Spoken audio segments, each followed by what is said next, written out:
Hello दोस्तों, आप सभी का बहुत बहुत स्वागत करते हैं अपने YouTube channel Krishna study centre में। आज का जो क्लास है ये आपके लिए जो है सो काफ़ी महत्वपूर्ण है और जो हम चैप्टर नंबर 4 कर रहे हैं उसका जो है सो सबसे अंतिम वीडियो हम आपको ये वाला उपलब्ध करवा रहे हैं। ये वीडियो में जो है सो हम लोग जो भी बचा हुआ क्वेश्चन है क्वेश्चन नंबर 10 के बाद वो सारे क्वेश्चन को जो है सो ये वाला वीडियो में हम कवर कर लेंगे। इसके अलावा कुछ इम्पोर्टेंट चीज़ें जो है सो आपको हम बताने वाले हैं ये वाला वीडियो में, तो वीडियो को जो है सो आपको पूरा अंतिम तक देखना है, ठीक है। और अगर हमारे चैनल पे आप नए हैं तो आप जो है सो ये चैनल को सब्सक्राइब अवश्य कीजिएगा। अगर आप यहाँ पे जैक बोर्ड का तैयारी कर रहे हैं और क्लास 10th बोर्ड का आप तैयारी कर रहे हैं तो आपके लिए जो है सो काफ़ी ज़्यादा महत्वपूर्ण यहाँ पे जो है सो हम क्वेश्चंस हो गया या फिर और भी कई सारे जो न्यूज़ है ये सभी हम आपको उपलब्ध करवा रहे हैं, ठीक है। और हमेशा से जो है सो हम आपको वीडियो प्रोवाइड करते रहते हैं जो कि आपके लिए काफ़ी उपयोगी होता है। तो आपको क्या करना है कि हमारे इस चैनल को सब्सक्राइब करना है और हमारे साथ जो है सो जुड़े रहना है, ठीक है।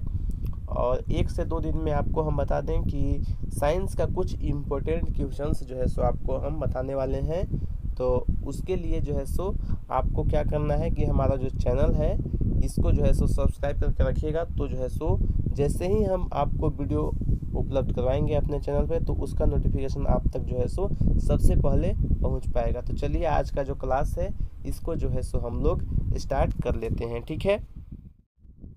सबसे पहला यहाँ पे प्रश्न है, वहाँ पे हम लोग चलेंगे जो कि है मेरा क्वेश्चन नंबर 11। क्वेश्चन नंबर 11 क्या कहता है, ये कहता है कि वैश्वीकरण प्रक्रिया में बहुराष्ट्रीय कंपनियों की क्या भूमिका है। ये यहाँ पे पूछा गया है वैश्वीकरण प्रक्रिया के बारे में, ठीक है। तो ये जो वैश्वीकरण प्रक्रिया होता है इसमें जो बहुराष्ट्रीय कंपनियां हैं इनका जो योगदान है ये अत्यंत ही महत्वपूर्ण है, अहम जो है सो इनका योगदान है। जिनके कुछ प्रमुख जो है सो योगदान का चर्चा अभी हम लोग जो है सो नीचे पॉइंट वाइज जो है सो करने वाले हैं, ठीक है। सबसे पहला पॉइंट का बात करेंगे तो ये है बहुराष्ट्रीय कंपनियां जो है सो एक से अधिक देशों में क्या करती हैं, अपना केंद्र को स्थापित करती हैं और लोगों तक जो है सो अपना उत्पाद को क्या करती हैं, वो पहुंचाती हैं। इसके बाद जो सेकंड नंबर पॉइंट है वो है आपका यहाँ पे ये जो कंपनियां हैं ये क्या करती हैं, प्रत्येक वर्ष निवेश करती हैं और वे चाहती हैं कि उनके निवेश में क्या हो, वृद्धि हो, ये जो है सो चाहती हैं। इस प्रकार वे कंपनियां विकसित होती है और वैश्वीकरण प्रक्रिया को अपनाकर वे अन्य देशों में अपना जो है सो केंद्र स्थापित कर लेती हैं। तो ये है आपका यहाँ पे जो कि पूछा गया था कि किस प्रकार से जो है सो वैश्वीकरण के माध्यम से बहुराष्ट्रीय कंपनियां हैं उनकी जो है सो क्या भूमिका होती है वैश्वीकरण प्रक्रिया में, इनकी भूमिकाओं का चर्चा करना था। सबसे पहला हमने आपको बताया कि जो बहुराष्ट्रीय कंपनियां हैं ये जो है सो एक से अधिक देशों में अपना जो है सो केंद्र स्थापित करती है और अधिक से अधिक जो है सो अपना बिजनेस को बढ़ाती हैं और ज़्यादा से ज़्यादा प्रॉफिट उन्हें भी जो है सो होता है और अपने कंपनी को जो है सो क्या कर सकते हैं, विकसित भी कर सकते हैं वैश्वीकरण के माध्यम से। इसके अलावा जो है सो सेकंड नंबर जो पॉइंट था ये था कि इस प्रकार की जो कंपनियां होती हैं ये जो है सो प्रत्येक वर्ष जो है सो निवेश करती है और इस निवेश से क्या होता है कि जो है सो उनका जो कंपनियां हैं उनका भी विस्तार होता है और इस वैश्वीकरण प्रक्रिया को अपनाकर जो अन्य देश हैं वे और भी अधिक जो बचा हुआ देश है, मान लीजिए कि किसी देश में जो है सो उस कंपनी का बिजनेस नहीं है तो वहाँ पे भी जो है सो उसका इकाई वे खोलते हैं। तो इस प्रकार से हम बात करेंगे तो जो वैश्वीकरण प्रक्रिया के माध्यम से बहुराष्ट्रीय कंपनियां जो है सो कार्य करती हैं और इस प्रकार से अपना भी जो है सो विकास करती हैं और अन्य देश का भी जो है सो इस तरह से विकास हो जाता है, ठीक है। इसके बाद हम लोग बढ़ने वाले हैं क्वेश्चन नंबर 12 की तरफ, ठीक है। क्वेश्चन नंबर 12 क्या कहता है, ये कहता है कि प्रतिस्पर्धा से भारत के लोगों को कैसे लाभ हुआ है, ठीक है। प्रतिस्पर्धा से जो इंडिया के लोग हैं इनको कैसे लाभ हुआ है ये यहाँ पे पूछा गया है। ठीक है, तो इसको लाभ की चर्चा करने के लिए हम लोग जो है सो इसके लाभ का जो चर्चा है इसको करने के लिए हम निम्नलिखित जो पॉइंट है इसका यहाँ पे हेल्प लेंगे। ठीक है, पहला पॉइंट क्या है, भारतीय लोगों को प्रतिस्पर्धा के कारण ही जो है सो उचित कीमत पर सही दाम पर क्या हो पाता है, सही दाम पे सामान उपलब्ध हो पाता है और सस्ते दाम पे भी जो है सो सामान उपलब्ध हो पाता है। अगर प्रतिस्पर्धा नहीं होगा मार्केट में तो क्या होगा, एकीकरण हो जाएगा। और इस प्रकार से हम बात करें तो जो वस्तु हमको 5 रुपये में मिलना चाहिए वो वस्तु हमको 10 रुपये में मिलेगा, 20 रुपये में मिलेगा। इस प्रकार से जो है सो उसका जो प्राइस है वो बढ़ जाएगा। ठीक है, और उसका जो क्वालिटी होना चाहिए वो क्वालिटी भी हमको जो है सो उपलब्ध नहीं हो पाएगा। इसलिए हम अगर देखें तो प्रतिस्पर्धा का होना मार्केट में बहुत ही ज़्यादा आवश्यक है। और यही प्रतिस्पर्धा को बढ़ाने के लिए यहाँ पे क्या किया गया है, वैश्वीकरण का जो है सो जो प्रक्रिया है इसको प्रारंभ किया गया है, ताकि जो विश्व के अन्य देश हैं वो क्या कर सके, वो जो है सो दूसरे देश में जाकर के अपना व्यापार बढ़ा सके, जिससे क्या होगा, प्रतिस्पर्धा बढ़ेगा।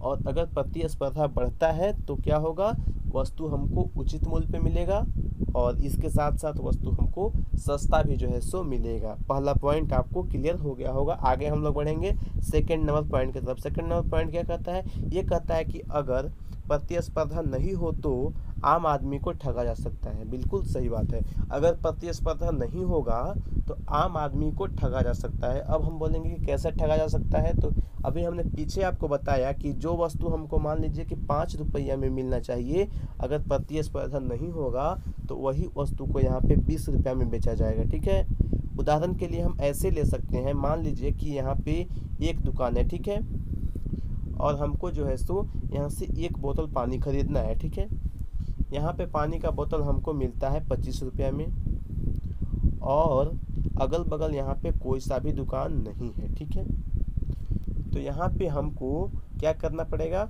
हमको पानी खरीदना अत्यंत ही आवश्यक है, तो हमको उसके लिए 25 रुपया चुकाना ही होगा। तो इस प्रकार से यहाँ पे क्या हो गया कि हमको जो है सो वस्तु के लिए अधिक कीमत चुकाना पड़ा। लेकिन अगर यहाँ पे 3 दुकान है मान लीजिए,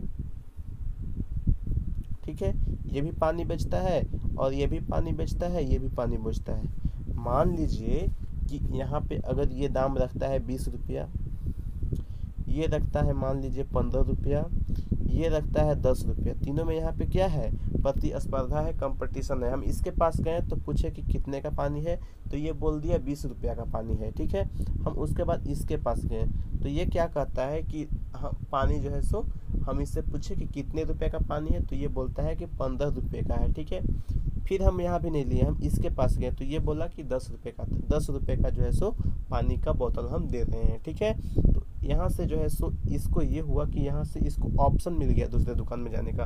वहाँ पे क्या था, एक दुकान था, वहाँ पे उसको ऑप्शन नहीं मिला था। बहुत सारे दुकान है, 3 दुकान है और 3 दुकान में अगर इसमें महंगा था, फिर इसमें गया सस्ता हुआ, फिर इसमें गया तो और सस्ता इसको मिल गया, तो यहाँ से जो है सो ये पानी को खरीद लेगा। और इस प्रकार से इसका जो है सो यहाँ 20 रुपया देना पड़ रहा था, यहाँ इसको 10 रुपया देना पड़ा, तो इस प्रकार से वो अपना बचत भी जो है सो कर पाया। ठीक है, इसके बाद जो थर्ड नंबर पॉइंट है वो कहता है कि प्रतिस्पर्धा के कारण ही जो है सो हमें अच्छे किस्म की वस्तुएं आसानी से उपलब्ध हो पाती है। अगर प्रतिस्पर्धा नहीं होगा तो जो वस्तु का क्वालिटी है वो भी हमको बहुत खराब मिलेगा। ठीक है, और अगर प्रतिस्पर्धा होता है तो हमको जो है सो इसका अच्छा क्वालिटी, अच्छा किस्म इसका जो है सो उपलब्ध हो पाता है। इसके बाद जो 4 नंबर पॉइंट है वो कहता है कि प्रतिस्पर्धा के कारण वस्तुओं के दामों में काफ़ी गिरावट आई है। प्रतिस्पर्धा के कारण ही क्या हुआ है, वस्तुओं के दामों में काफ़ी अधिक गिरावट आई है, जिसके कारण जो है सो गरीब व्यक्तियों के लिए जो है सो उस वस्तु को खरीदने में क्या हो जाता है, आसानी हो जाती है। ठीक है, तो ये कुछ पॉइंट था, आई होप जो है सो आपको क्लियर हो गया होगा। आगे हम लोग बढ़ेंगे जो कि है मेरा क्वेश्चन नंबर 13। ठीक है, क्वेश्चन नंबर 13 क्या कहता है, ये कहता है कि सरकारें अधिक विदेशी निवेश आकर्षित करने का प्रयास क्यों करती है। जो गवर्नमेंट है वो अधिक विदेशी निवेश जो है सो आकर्षित करने का प्रयास क्यों करती है, क्या इसका रीज़न है, ये चीज़ को बताना है। बहुत ही ज़्यादा महत्वपूर्ण प्रश्न है और बहुत ही ज़्यादा आसान है। इसको बहुत ही आसान भाषा में और अपने लैंग्वेज में हम समझाने वाले हैं और बिल्कुल अच्छे तरीके से आपको समझ में आ जाएगा। बस आपको ध्यान से सुनना है और वीडियो एक बार में नहीं समझ में आए तो वीडियो को आपको दोबारा से देखना है, और एक बार में अगर आप इसको नहीं समझते हैं तो दोबारा देखेंगे तो अच्छे तरीके से आपको समझ में आ जाएगा। इसका जो है सो गारंटी हम जो है सो दे रहे हैं। ठीक है, तो चलिए इसका देखते हैं क्या इसका आंसर हो जाएगा। ठीक है, सरकार अधिक विदेशी निवेश आकर्षित करने का प्रयास करती है, इसके प्रमुख कारण है। कौन कौन से कारण है इसका जो है सो हम लोग जो है सो चर्चा करेंगे। सबसे पहला कारण है विदेशी निवेश यदि बढ़ेगा तो बहुत सारे लोगों का क्या होगा, रोजगार का अवसर जो है सो मिल सकेगा। ठीक है, विदेशी निवेश का मतलब है कि किसी जो अन्य देश है वो अपने कंपनी का क्या करता है, इकाई जो है सो हमारे देश में स्थापित करता है। और हमारे देश में अगर कंपनी का एक इकाई स्थापित करता है तो यहाँ पे मान लीजिए कि उसको 100 मजदूर का अगर आवश्यकता है तो हमारे देश का जो मजदूर है 100 मजदूर, उनको वहाँ पे रोजगार का अवसर जो है सो मिल सकेगा, उनको काम मिल सकेगा और उनको जो है सो अपना जो जीवन स्तर है वो सुधारने का मौका यहाँ पे मिल सकेगा। ठीक है, सेकंड नंबर पॉइंट है वो है कि विदेशी निवेश किसी भी राष्ट्र के विकास के लिए क्या होता है, मददगार होता है। अब कैसे मददगार होगा किसी भी राष्ट्र के विकास के लिए, तो जो भी यहाँ पे कर लगता है, जो भी टैक्सेज लगता है, जो भी यहाँ पे हम बात करें टैक्सेज का, तो मान लीजिए कि कोई दूसरा देश हमारे देश में मान लीजिए कि 1000 करोड़ रुपया का जो है सो निवेश करता है। ठीक है, तो इसमें जो है सो कुछ भाग मान लीजिए कि 10% हो गया, 5% हो गया या 4% हो गया, कोई भी 1% जो है सो बंधा होता है जो कि टैक्स जो है सो गवर्नमेंट को देना पड़ता है। तो ये गवर्नमेंट का क्या होता है, प्रॉफिट होता है। तो और ये पैसे का इस्तेमाल करके गवर्नमेंट जो है सो कई सारे जो है सो सार्वजनिक यहाँ पे निर्माण करके और क्या कर सकता है, देश का विकास कर सकता है, अपना जो है सो इनकम बढ़ा सकता है गवर्नमेंट। और इस प्रकार से हम यहाँ पे कह सकते हैं कि विदेशी निवेश किसी भी राष्ट्र के विकास में क्या होता है, हेल्प जो है सो करता है और मददगार होता है। ठीक है, हेल्पफुल होता है। थर्ड नंबर पॉइंट क्या कहता है, इसके द्वारा विदेशी व्यापार को भी बढ़ावा मिलता है। इसके द्वारा क्या होता है, विदेशी व्यापार को भी बढ़ावा मिलता है। ठीक है, तो ये कुछ जो है सो प्रमुख कारण है जिसके वजह से विदेशी निवेश को सरकार आकर्षित करने का प्रयास करती है। ठीक है, आगे हम बढ़ेंगे और देखेंगे प्रश्न संख्या यहाँ पे 14 को देखने वाले हैं। ठीक है, प्रश्न संख्या 14 क्या कहता है कि श्रम कानूनों में लचीलापन कंपनियों को कैसे मदद करेगा। श्रम कानूनों में लचीलापन कंपनियों को कैसे मदद करेगा, ये यहाँ पे बताना है। ठीक है, तो श्रम कानूनों में लचीलापन कंपनियों को अनेक तरह से मदद करेगा। पहला पॉइंट क्या हो जाएगा, पहला पॉइंट हो जाएगा कि श्रम कानूनों में लचीलापन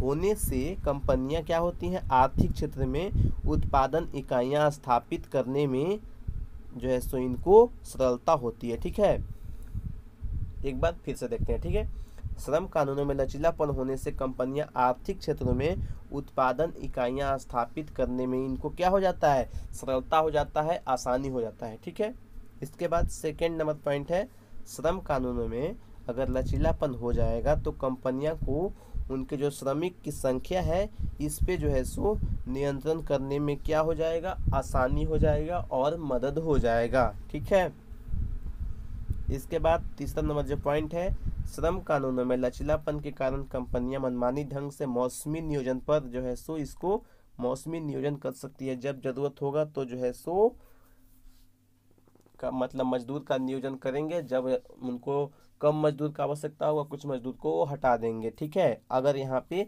श्रम कानूनों में लचीलापन दे दिया जाए तो यहाँ पे जो अगर मान लीजिए कि अभी हमको 5 मजदूर का आवश्यकता है तो हम यहाँ 5 मजदूर रखेंगे, 10 मजदूर का आवश्यकता हो जाएगा तब यहाँ से हम लोग जो है सो 10 को और ऐड कर लेंगे, तो यहाँ पे टोटल मेरा 15 मजदूर हो जाएगा।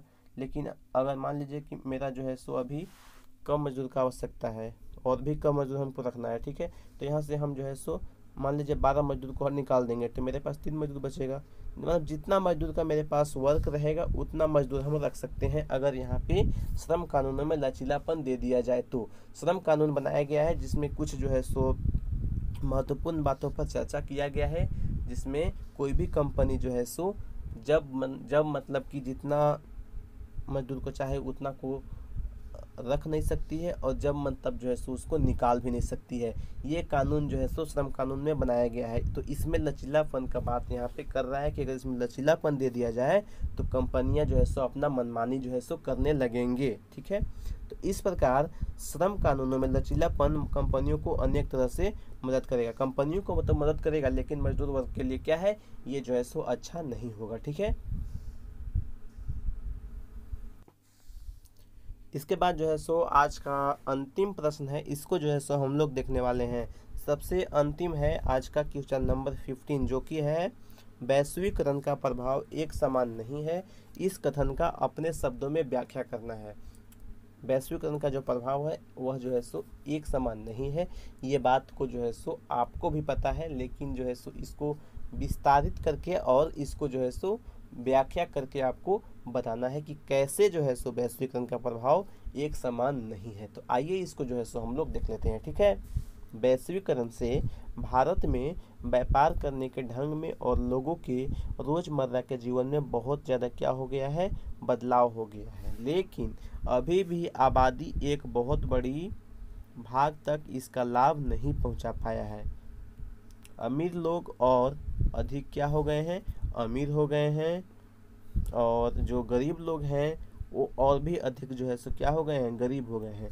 बढ़ती हुई प्रतिस्पर्धा के कारण कई छोटे व्यवसायियों के अस्तित्व पर भी जो है सो खतरा जो है सो मंडराने लगा है, और कड़ी प्रतिस्पर्धा के कारण कई लोगों को जो है सो अपने नौकरी से भी जो है सो हाथ धोना पड़ा है। लेकिन ग्राहकों के पास अब बेहतर विकल्प हैं, इसलिए ऐसा कहा जा सकता है कि वैश्वीकरण का प्रभाव एक समान नहीं है, ठीक है। बिल्कुल करेक्ट आंसर जो है सो यहाँ पे हमने आपको उपलब्ध करवाया है।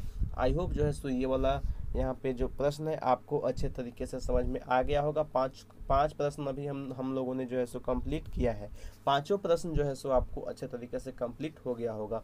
कोई भी प्रश्न आपको समझ में नहीं आया है तो आप जो है सो दोबारा हमसे पूछ सकते हैं, और एक सेपरेट वीडियो में जो है सो आपका वो जो प्रश्न होगा उसको हम अच्छे तरीके से समझाएंगे, ठीक है। तो आपको कमेंट अवश्य करना है कि कौन सा प्रश्न है जो कि आपका जो है सो क्लियर नहीं हुआ है, और कहाँ पे जो है सो डाउट है, कौन सा पॉइंट है जो कि आपको समझ में नहीं आया है। तो आपको इन सभी चीज़ों के लिए कमेंट करना आवश्यक है। अगर आप कमेंट नहीं करेंगे तो हमको जो है सो पता नहीं चलेगा कि कहाँ पे जो है सो आपको प्रॉब्लम हो रहा है और कौन सा पॉइंट आपको समझ में नहीं आया है, ठीक है।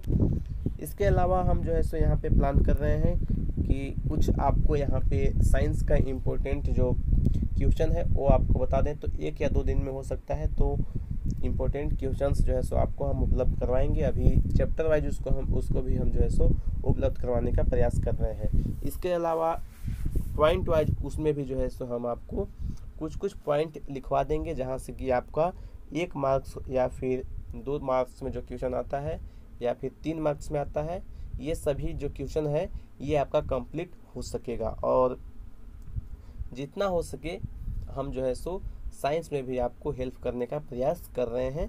अभी सोशल साइंस के अलावा जो है सो ये हम प्लान कर रहे हैं, और जल्दी ही जो है सो उसका क्लास भी जो है सो यहाँ पे हम स्टार्ट करेंगे। तो जैसे ही वो वीडियो आएगा तो उसका जो है सो एक हम आपको इंट्रो क्लास देंगे कि क्या क्या जो है सो इसमें हम लोग जो है सो पढ़ेंगे। तो आपको कैसा लगा ये वीडियो आप बताइएगा अवश्य कमेंट करके, और वीडियो को लाइक नहीं किए हैं तो लाइक कीजिएगा, शेयर कीजिएगा, और अभी तक हमारे YouTube चैनल को सब्सक्राइब करके हमारे साथ नहीं जुड़े हुए हैं तो आप इसको सब्सक्राइब अवश्य कीजिएगा। थैंक यू दोस्तों, वीडियो देखने के लिए आपका बहुत बहुत धन्यवाद। आपका दिन शुभ हो। जय हिंद, जय भारत।